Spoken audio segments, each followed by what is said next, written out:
मैं रंजीत स्वागत करती हाँ तुहाडा दूरदर्शन चंडीगढ़ के डी पंजाबी चैनल दे विच ते प्रोग्राम चल रहा है जी स्वस्थ जीवन। स्वस्थ जीवन के तहत वर्ल्ड हैपेटाइटिस डे दे अंदर अज असी गलबात करांगे डॉक्टर मनजीत सिंह त्रेहन जी नाल, जिहड़े कि state nodal officer national viral hepatitis control programme health department Chandigarh तो ने। उन्हां दे नाल अज असीं गलबात करांगे कि हैपेटाइटिस असल दे विच की है, ये की बीमारी है, कि इस दा संबंध जिहड़ा है साडे खाण पीण दे नाल जुड़िया होया है जां साडे जिगर दे नाल जां मैदे दे नाल जुड़िया है, ते इस दी असीं रोकथाम किवें कर सकदे हां, इस दे बचाव किवें ने, इलाज किस तरह दे हो रहे ने, इसदे ये सारियां गल्लां दी जानकारी अज असीं लवांगे डॉक्टर मनजीत सिंह त्रेहन जी उन्हां तों। डॉक्टर साहब तुहाडा बहुत बहुत स्वागत है जी साडे स्टूडियो दे विच। तो जिवें गल कीती असी कि वर्ल्ड हैपेटाइटिस डे नूं समर्पित करदे असी ये प्रोग्राम जिहड़ा ये कर रहे हैं स्वस्थ जीवन के तहत कि हैपेटाइटिस जिहड़ी है वो बहुत सुनन नूं आ जांदा है कि हैपेटाइटिस हो गया, हैपेटाइटिस ए बी सी या कई तरह के हैपेटाइटिस कहंदे ने, कि असल दे विच हैपेटाइटिस है की है?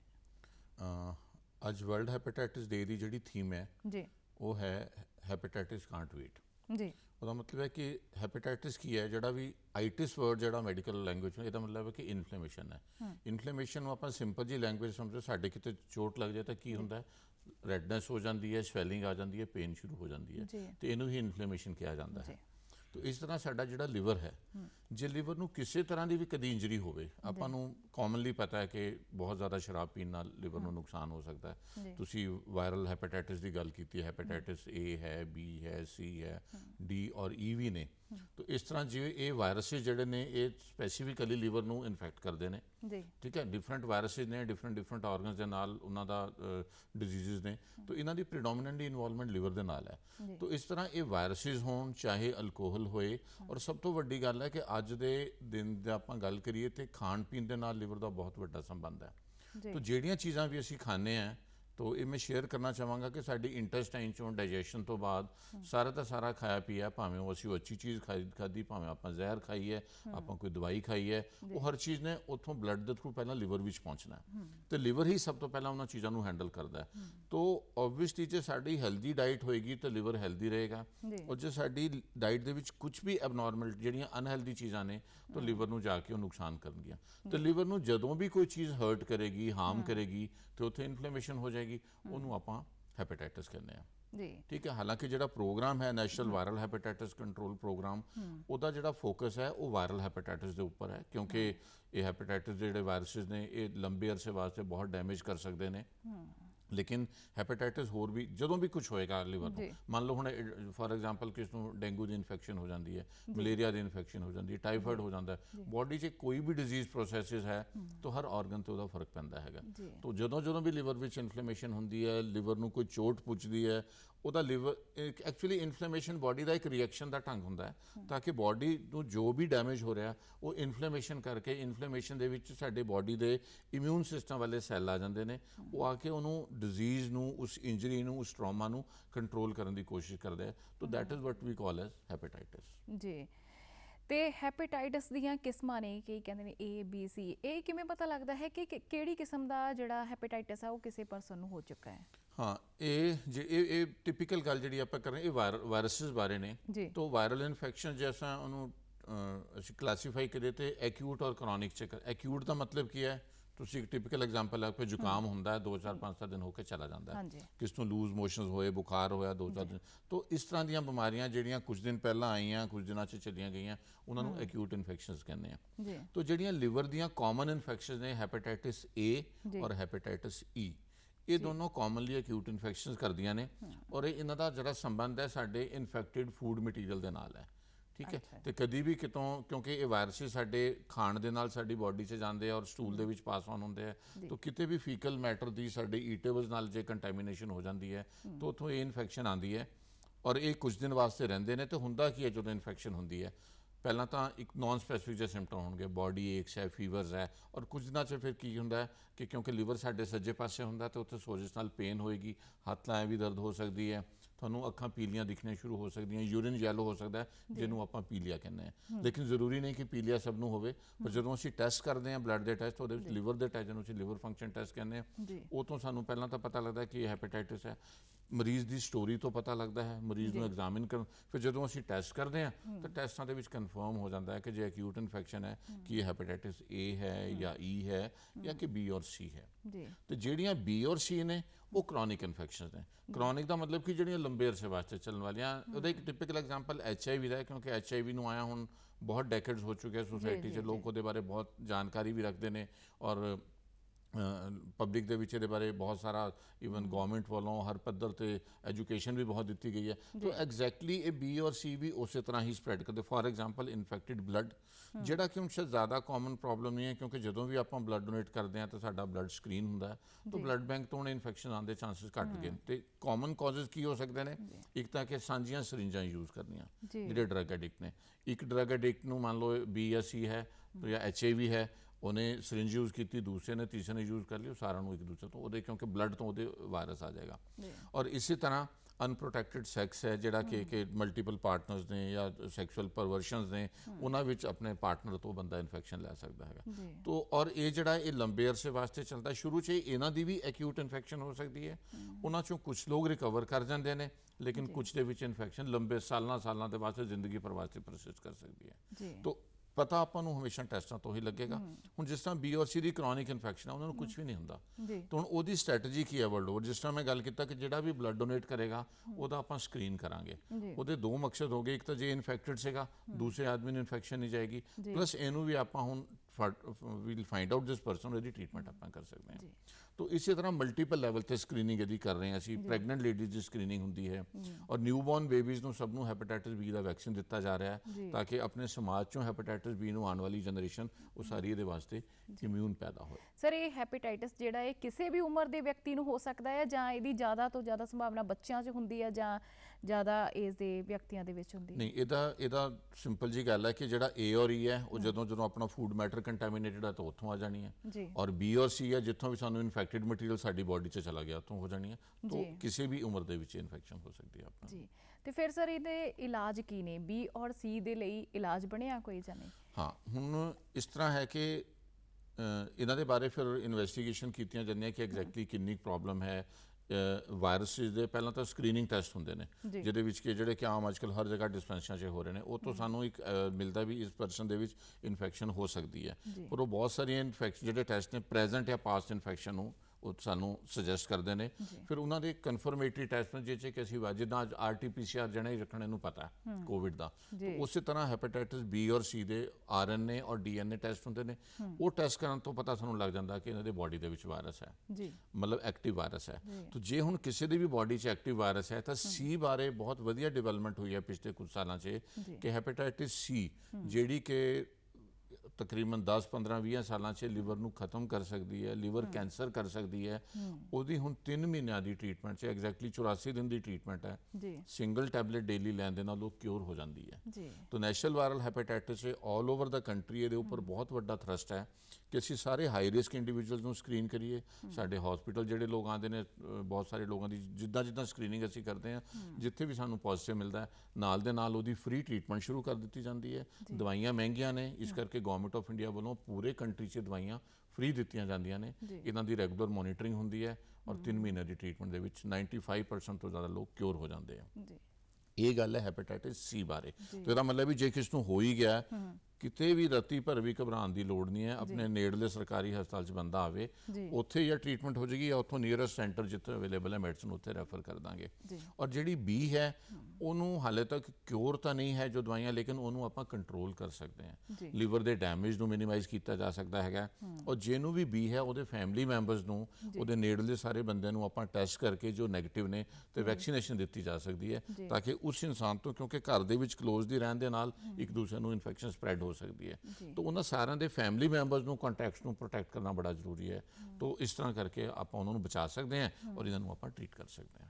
ਸਰ ਇਹੀ ਜਿਹੜੇ ਸਿੰਪਟਮਸ ਤੁਸੀਂ ਦੱਸੇ ਨੇ ਇਹਦੇ ਵਿੱਚੋਂ ਬਹੁਤ ਸਾਰੇ, ਜਿਵੇਂ ਅਸੀਂ ਕਰੋਨਾ ਦੀ ਗੱਲ ਕਰ ਰਹੇ ਹਾਂ ਕਿ ਖਾਂਸੀ ਹੋ ਗਈ, ਬੁਖਾਰ ਹੋ ਗਿਆ ਜਾਂ ਆਪਣਾ ਜ਼ੁਕਾਮ ਹੋ ਗਿਆ, ਤੇ ਹੈਪੇਟਾਈਟਸ ਦੇ ਵਿੱਚ ਵੀ ਇਸ ਤਰ੍ਹਾਂ ਦੇ ਕੋਈ ਲੱਛਣ ਮਿਲਦੇ ਆ ਵੇਖਣ ਨੂੰ? ਹੈਪੇਟਾਈਟਿਸ ਜਦੋਂ ਇਨਫੈਕਸ਼ਨ ਹੁੰਦੀ ਹੀ ਹੈ ਸਾਨੂੰ, ਜਿਸ ਤਰ੍ਹਾਂ ਆਪਾਂ ਏ ਔਰ ਈ ਦੀ, ਤਾਂ ਉਹਨੂੰ ਪ੍ਰੋਡਰੋਮਲ ਸਿੰਪਟਮਸ ਆਪਾਂ ਕਹਿੰਦੇ ਸ਼ੁਰੂ 'ਚ ਨਾ ਕਿਸੇ ਵੀ ਇਨਫੈਕਸ਼ਨ ਦੇ ਸਿੰਪਟਮ ਹੁੰਦੇ, ਸਰੀਰ ਟੁੱਟ ਰਿਹਾ ਹੈ, ਦਰਦਾਂ ਹੈ, ਬੁਖਾਰ ਹੈ, ਨੋਜ਼ੀਆ ਵੋਮਟਿੰਗ ਹੋ ਸਕਦੇ, ਨਾਟ ਫੀਲਿੰਗ ਵੈਲ। ਤਾਂ ਯੂਜੂਅਲੀ ਸਾਰੀਆਂ ਇਨਫੈਕਸ਼ਨ 'ਚ ਸ਼ੁਰੂ 'ਚ ਤਾਂ ਇਦਾਂ ਦੇ ਸਿੰਪਟਮਸ ਹੁੰਦੇ ਨੇ, ਨਾਨ ਸਪੈਸੀਫਿਕ ਬਾਡੀ ਦਾ ਰਿਐਕਸ਼ਨ ਹੈ। ਉਸ ਤੋਂ ਬਾਅਦ ਵਾਇਰਸ ਆਪਣੇ ਟਿਕਾਣੇ ਤੇ ਪਹੁੰਚ ਜਾਂਦਾ। ਅੱਖਾਂ ਨੂੰ ਇਨਵੋਲਵ ਕਰਨ ਵਾਲੇ ਵਾਇਰਸ ਅੱਖਾਂ ਤੇ ਇਨਫੈਕਸ਼ਨ ਕਰ ਦਿੰਦੇ ਆ। ਕਰੋਨਾ ਜਿੱਦਾਂ ਸਾਡੇ ਨੱਕ, ਗਲੇ, ਲੰਗਸ ਨੂੰ ਮੇਨਲੀ। ਤਾਂ ਇਹ ਜਿਹੜੇ ਹੈਪੇਟਾਈਟਿਸ ਦੇ ਵਾਇਰਸ ਨੇ, ਇਹ ਇਸ ਦੌਰਾਨ ਲਿਵਰ ਤੇ ਜਾ ਕੇ ਆਪਣਾ ਘਰ ਬਣਾ ਲੈਂਦੇ ਨੇ। ਤਾਂ ਉੱਥੇ ਜਾ ਕੇ ਲਿਵਰ ਦੇ ਸੈਲਸ ਦੇ ਵਿੱਚ ਮਲਟੀਪਲਾਈ ਕਰਦੇ ਨੇ, ਉੱਥੇ ਗਰੋ ਕਰਦੇ ਨੇ। ਤਾਂ ਸਾਡੇ ਲਿਵਰ ਦੇ ਸੈਲਸ ਡੈਮੇਜ ਹੋਣੇ ਸ਼ੁਰੂ ਹੋ ਜਾਂਦੇ, ਜਿਹਦੇ ਕਰਕੇ ਕਿ ਜੌਂਡਿਸ ਹੁੰਦੀ ਹੈ। ਔਰ ਇਹਨਾਂ ਤੋਂ ਸਾਨੂੰ ਉਸ ਵੇਲੇ ਕੌਣ ਬਚਾਉਂਦਾ? ਸਾਡਾ ਆਪਣਾ ਇਮਿਊਨ ਸਿਸਟਮ। ਤਾਂ ਇਮਿਊਨ ਸਿਸਟਮ ਵਾਇਰਸ ਨੂੰ ਮਾਰ ਦਿੰਦਾ ਹੈ, ਵਾਇਰਸ ਬਾਡੀ ਚੋਂ ਕਲੀਅਰ ਹੋ ਜਾਂਦਾ, ਤਾਂ ਇਸ ਕਰਕੇ ਐਕਿਊਟ ਇਨਫੈਕਸ਼ਨ ਸਾਡੀ ਠੀਕ ਹੋ ਜਾਂਦੀ ਹੈਗੀ ਹੈ। ਤਾਂ ਇਹਦੇ ਸਿੰਪਟਮ ਮੇਨਲੀ ਜਿਸ ਤਰ੍ਹਾਂ ਕਿ ਸੱਜੇ ਪਾਸੇ ਦਰਦ ਹੋ ਸਕਦੀ ਹੈ, ਕਿਉਂਕਿ ਲਿਵਰ ਆਪਣਾ ਸੱਜੇ ਪਾਸੇ ਹੈ। ਅੱਖਾਂ ਪੀਲੀਆਂ ਹੋ ਸਕਦੀਆਂ, ਯੂਰਿਨ ਦਾ ਕਲਰ ਯੈਲੋ ਹੋ ਸਕਦਾ। ਲੇਕਿਨ ਜਿਸ ਤਰ੍ਹਾਂ ਕਿ ਸਾਰਿਆਂ ਨੂੰ ਕਈ ਵਾਰੀ ਪੀਲੀਆ ਨਹੀਂ ਵੀ ਹੁੰਦਾ, ਅੱਖਾਂ ਔਰ ਯੂਰਿਨ ਪੀਲਾ ਨਹੀਂ ਵੀ ਹੋਏਗਾ, ਲੇਕਿਨ ਉਹਦੇ ਬਲੱਡ ਦੇ ਟੈਸਟ ਤੋਂ ਸਾਨੂੰ ਪਤਾ ਲੱਗ ਜਾਏਗਾ ਵੀ ਇਹਨੂੰ ਹੈਪੇਟਾਈਟਿਸ ਹੈ ਜੀ।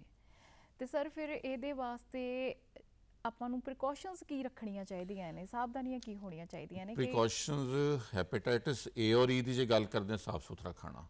ਅਸੀਂ ਜਿੱਥੋਂ ਵੀ ਖਾਣਾ ਖਾ ਰਹੇ ਹਾਂ ਤਾਂ ਵੀ ਸ਼ੁੱਡ ਇਨਸ਼ੋਰ ਕਿ ਉੱਥੇ ਫੂਡ ਹੈਂਡਲਿੰਗ ਪ੍ਰੋਪਰ ਹੈ, ਫੂਡ ਰॉ ਮਟੀਰੀਅਲ ਪ੍ਰੋਪਰ ਹੈ, ਵਾਟਰ ਸਪਲਾਈ ਸਾਡੀ ਪ੍ਰੋਪਰ ਹੈ। ਕਿਉਂਕਿ ਇਹ ਆਮ ਤੌਰ 'ਤੇ ਜਿਸ ਤਰ੍ਹਾਂ ਦੇਖਿਆ ਕਿ ਫੀਕਲ ਮੈਟਰ ਦੇ ਕੰਟੈਮੀਨੇਸ਼ਨ ਤੋਂ ਇਨਫੈਕਸ਼ਨ ਹੁੰਦੀ ਹੈ।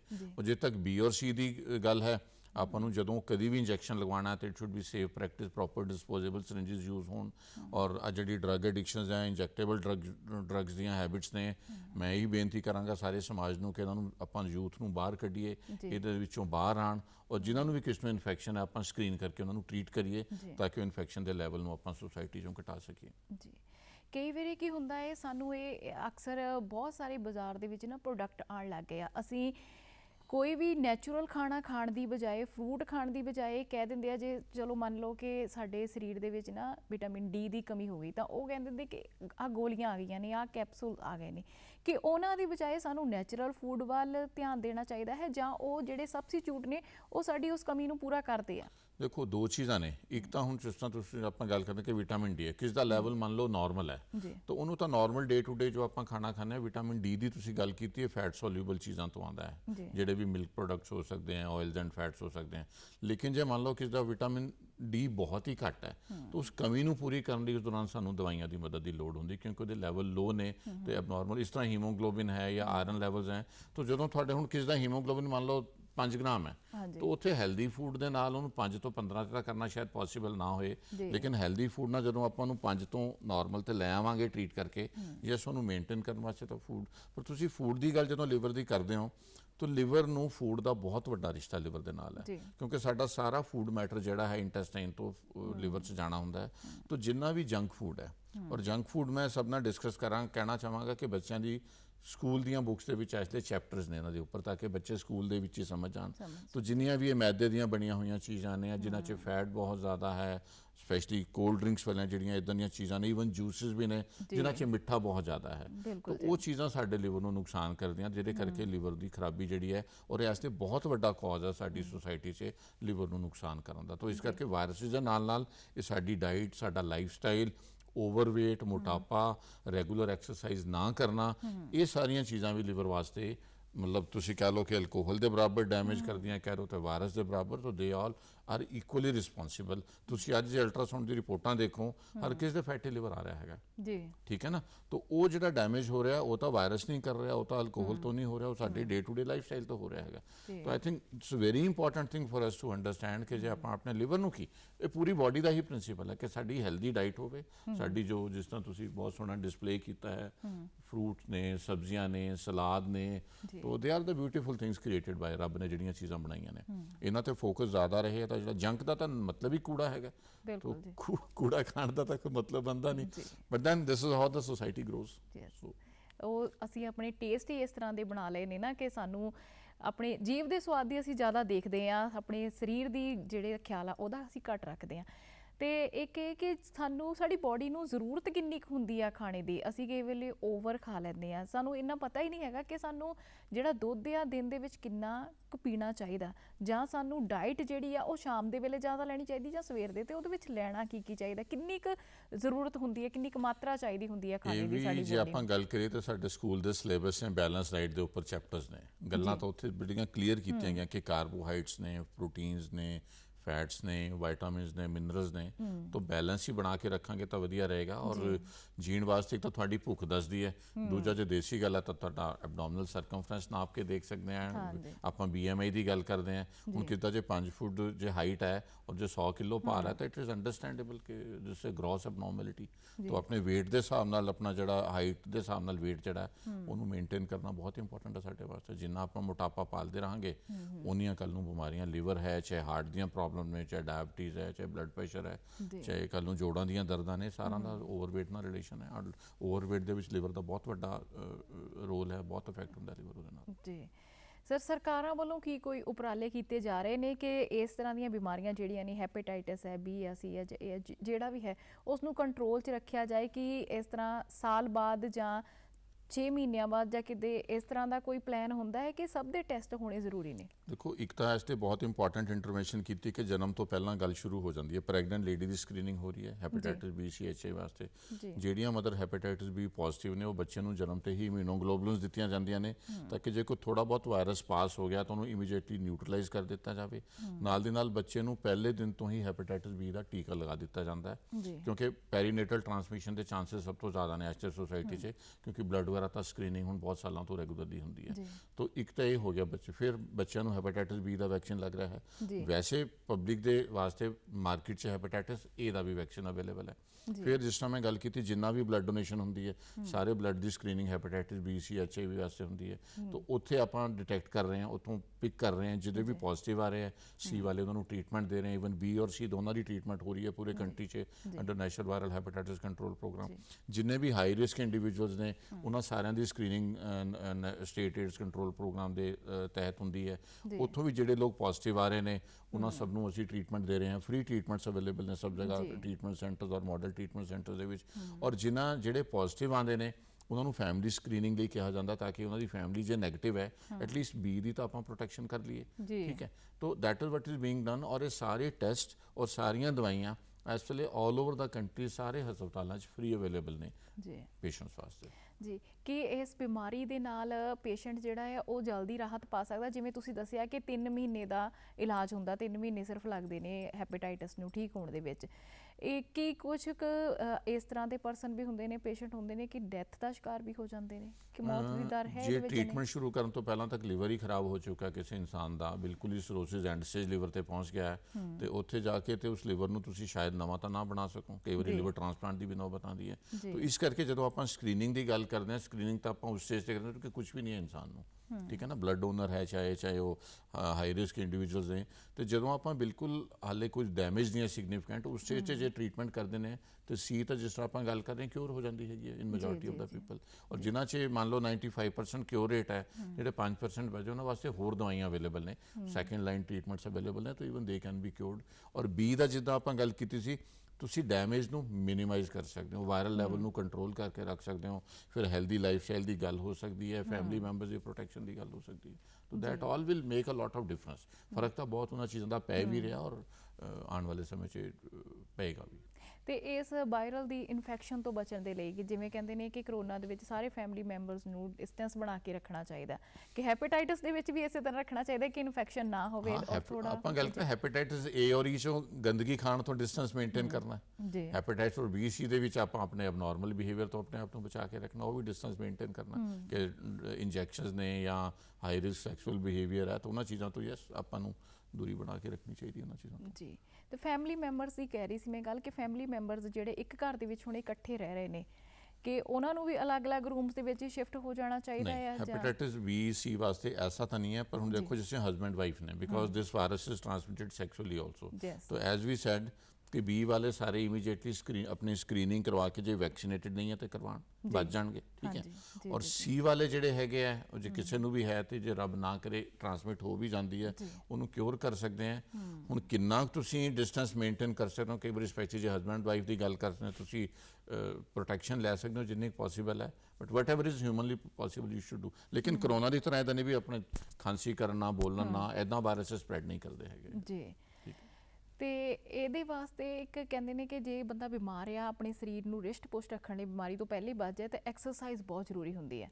ਜੇ ਬੰਦਾ ਬਿਮਾਰ ਆ, ਬੈੱਡ ਤੇ ਆ, ਕਈ ਵੇਲੇ ਇਹ ਵੀ ਕਹਿ ਦਿੰਦੇ, ਡਾਕਟਰ ਸਲਾਹ ਦਿੰਦੇ ਨੇ ਕਿ ਰੈਸਟ ਕਰੋ, ਵੱਧ ਤੋਂ ਵੱਧ ਰੈਸਟ ਕਰੋ। ਕੀ ਬੰਦੇ ਨੂੰ 24 ਘੰਟੇ ਰੈਸਟ ਹੀ ਕਰਨੀ ਚਾਹੀਦੀ ਹੈ ਜਾਂ ਥੋੜਾ ਬਹੁਤ ਸਰੀਰ ਦੀ ਹਰਕਤ ਕਰ ਲੈਣੀ ਚਾਹੀਦੀ ਹੈ? ਰੈਸਟ ਤਾਂ ਜਦੋਂ ਮਜਬੂਰੀ ਹੈ ਉਦੋਂ ਹੀ ਹੈ, ਅਦਰਵਾਈਜ਼ ਤਾਂ ਅੱਜ ਕੱਲ੍ਹ ਐਸਾ ਜ਼ਿਆਦਾਤਰ ਕੋਈ ਡਿਜ਼ੀਜ਼ ਨਹੀਂ। ਹੁਣ ਇੱਕ ਆਦਮੀ ਨੂੰ ਸਾਹ ਚੜ ਰਿਹਾ, ਕਰੋਨਾ ਦੀ ਗੱਲ ਹੈ, ਵੈਂਟੀਲੇਟਰ ਜਾਂ ਆਕਸੀਜਨ ਤੇ ਹੈ, ਉਹ ਤਾਂ ਵਿਚਾਰਾ ਕੀ ਐਕਸਰਸਾਈਜ਼ ਹੁਣ ਕਰੇਗਾ ਨਾ। ਹਾਲਾਂਕਿ ਉੱਥੇ ਵੀ ਵਿੱਚ ਕਹਿੰਦੇ ਕਿ ਜਦੋਂ ਠੀਕ ਹੋ ਰਿਹਾ ਤੁਸੀਂ ਬਰੀਥਿੰਗ ਐਕਸਰਸਾਈਜ਼ ਕਰੋ, ਲੰਗਸ ਵਧੀਆ ਐਕਸਪੈਂਡ ਹੋਣਗੇ। ਲੇਕਿਨ ਹੈਲਦੀ ਰੱਖਣ ਵਾਸਤੇ ਤਾਂ ਐਕਸਰਸਾਈਜ਼ ਦਾ ਰੋਲ ਤਾਂ ਇਟਸ ਅ ਯੂਨੀਵਰਸਲ ਰੂਲ। ਜਿਹੜਾ ਵੀ ਇਨਸਾਨ ਐਕਸਰਸਾਈਜ਼ ਕਰਦਾ ਉਹ ਫਿਟ ਰਹਿੰਦਾ। ਹੁਣ ਸਿੱਖ ਆਦਮੀ ਹੈ ਕਿ ਜੇ ਲੱਤ ਦਾ ਫ੍ਰੈਕਚਰ ਹੋਇਆ, ਕੱਲ ਐਕਸੀਡੈਂਟ ਹੋਇਆ, ਉੱਥੇ ਤਾਂ ਆਪਾਂ ਐਕਸਰਸਾਈਜ਼ ਦੀ ਗੱਲ ਨਹੀਂ ਕਰਾਂਗੇ। ਲੇਕਿਨ ਹਾਂ, ਜਿੱਦਣ ਇਹਦਾ ਵੀ ਫ੍ਰੈਕਚਰ ਹੀਲ ਕਰ ਜਾਂਦਾ ਹੈ, ਫਿਜ਼ੀਓਥੈਰੇਪੀ ਕਰਵਾਈ ਜਾਂਦੀ ਹੈ। ਤਾਂ ਐਕਸਰਸਾਈਜ਼ ਓਨਲੀ ਸਿੱਖ ਪਰਸਨ ਜਿਹੜਾ ਕਿ ਬਹੁਤ ਸਿੱਖ ਹੈ, ਬਹੁਤ ਅਨਵੈਲ ਹੈ, ਅਦਰਵਾਈਜ਼ ਤਾਂ ਲਿਵਰ ਵਾਸਤੇ ਟੌਨਿਕ ਐਕਸਰਸਾਈਜ਼ ਤਾਂ। ਡਾਕਟਰ ਸਾਹਿਬ, ਤੁਸੀਂ ਸਾਡੇ ਸਟੂਡੀਓ ਦੇ ਵਿੱਚ ਆਏ, ਬਹੁਤ ਹੀ ਚੰਗੀ ਜਾਣਕਾਰੀ ਸਾਨੂੰ ਦਿੱਤੀ ਹੈ। ਜਾਂਦੇ ਜਾਂਦੇ ਤੁਸੀਂ ਕੋਈ ਸੰਦੇਸ਼ ਸਾਡੇ ਦਰਸ਼ਕਾਂ ਨੂੰ ਦੇਣਾ ਚਾਹੋ? ਸੰਦੇਸ਼ ਤਾਂ ਇਹ ਹੈ ਕਿ ਹੈਪੇਟਾਈਟਿਸ ਦੀ ਆਪਾਂ ਕਿਉਂਕਿ ਗੱਲ ਕਰ ਰਹੇ ਹਾਂ, ਵਰਲਡ ਹੈਪੇਟਾਈਟਿਸ ਡੇ ਹੈ, ਬੀ ਔਰ ਏ ਦੀ ਵੈਕਸੀਨੇਸ਼ਨ ਜੇ ਕਿਸ ਇਟਸ ਵੈਕਸੀਨ ਇਜ਼ ਅਵੇਲੇਬਲ। ਔਰ ਅੱਜ ਕਰੋਨਾ ਤੋਂ ਸਭ ਨੂੰ ਸਮਝ ਆਇਆ ਕਿ ਵੈਕਸੀਨ ਐਡਲਟਸ ਵਾਸਤੇ ਵੀ ਹੁੰਦਾ ਹੈ, ਸਿਰਫ ਬੱਚਿਆਂ ਵਾਸਤੇ ਨਹੀਂ ਹੁੰਦਾ। ਤਾਂ 2 ਵੈਕਸੀਨਸ ਅਵੇਲੇਬਲ ਨੇ, ਠੀਕ ਹੈ। ਔਰ ਜੇ ਵੀ ਕਿਸੇ ਨੂੰ ਬੀ ਜਾਂ ਸੀ ਇਨਫੈਕਸ਼ਨ ਹੋ ਗਈ ਹੈ, ਉਹ ਪਲੀਜ਼ ਕਿਸੇ ਵੀ ਸਰਕਾਰੀ ਹਸਪੀਟਲ 'ਚ ਆਉਣ। ਫ੍ਰੀ ਦਵਾਈਆਂ ਅਵੇਲੇਬਲ ਨੇ ਤਾਂ ਕਿ ਆਪਾਂ ਇਹਦੀਆਂ ਕੰਪਲੀਕੇਟਡ ਸਟੇਜਸ ਤੋਂ ਜਿਹੜੀਆਂ ਕਿ ਸਿਰੋਸਿਸ ਔਰ ਲਿਵਰ ਕੈਂਸਰ ਤੱਕ ਨੌਬਤ ਜਾ ਸਕਦੀ ਹੈ, ਤਾਂ ਆਪਾਂ ਬਚੀਏ। ਸਾਰੇ ਲੋਕ ਇਹਦੀ ਟ੍ਰੀਟਮੈਂਟ ਵੱਧ ਚੜ੍ਹ ਕੇ ਅੱਗੇ ਆਈਏ ਔਰ ਟ੍ਰੀਟਮੈਂਟ ਫ੍ਰੀਲੀ ਅਵੇਲੇਬਲ ਹੈ, ਇਹਦਾ ਫਾਇਦਾ ਉਠਾਈਏ। ਔਰ ਬਾਕੀ ਵੀ ਜੇ ਕਿਸੇ ਨੂੰ ਹੈ ਤੇ ਡਰਨ ਦੀ ਲੋੜ ਨਹੀਂ ਹੈ, ਆਓ ਤੇ ਇਹ 'ਚੋਂ ਬਚੀਏ ਆਪਾਂ। ਜੀ ਡਾਕਟਰ ਸਾਹਿਬ, ਤੁਸੀਂ ਸਾਡੇ ਲਈ ਆਪਣਾ ਕੀਮਤੀ ਵਕਤ ਕੱਢਿਆ, ਸਟੂਡੀਓ 'ਚ ਆਉਣ ਲਈ ਤੁਹਾਡਾ ਬਹੁਤ ਬਹੁਤ ਧੰਨਵਾਦ। ਸ਼ੁਕਰੀਆ। ਬਹੁਤ ਬਹੁਤ ਧੰਨਵਾਦ ਜੀ।